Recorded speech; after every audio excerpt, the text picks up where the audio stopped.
Reparations is a conversation that we've seen explode. Yeah. Explode.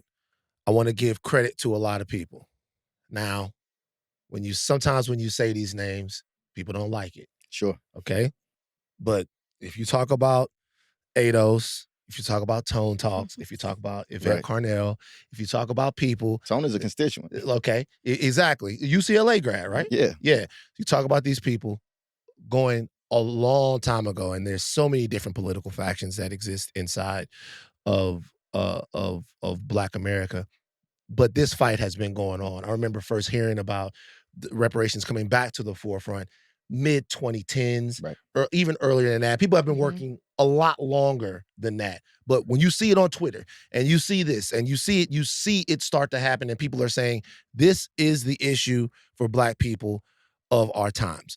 Another thing that goes along with that sometimes is the conversation about who is entitled to these reparations. Right. And it's a conversation that sometimes people think drifts into identity, xenophobia, when we talk about specifically Black Americans, ADOS or FBA or however you want to put it. I am as it gets. Sure. My people come from the soil of South Louisiana. Yeah. And I trace this is my ancestral home. Sure. I trace my lineage all the way back to those people that did that thing there. I understand that. Who is entitled to the reparations? How are they entitled to them?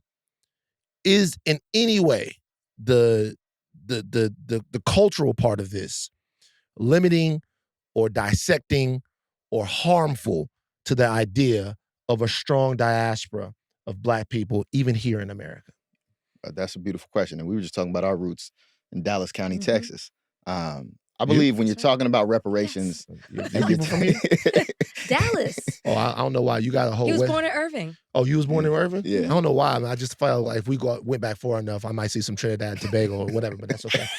I think if you're talking about reparations, that's repair for folks who were harmed, and the folks who were harmed in this country by American chattel slavery were the folks who were enslaved during American chattel slavery and their descendants. That doesn't mean that we're, not also required to root out systemic racism, right, and systemic injustice.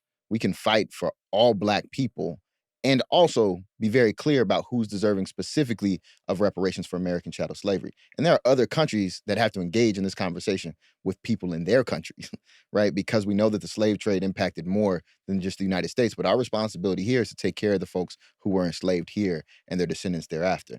But I think it's also why we don't want to get too lost in some of the tribal cultural fights internally in the community or externally. And I'll give you an example of that. When the military is rolling down through our streets and the Supreme Court is saying racial profiling is okay, and they're nabbing folks without due process and not allowing them to have lawyers, that is also a Black issue.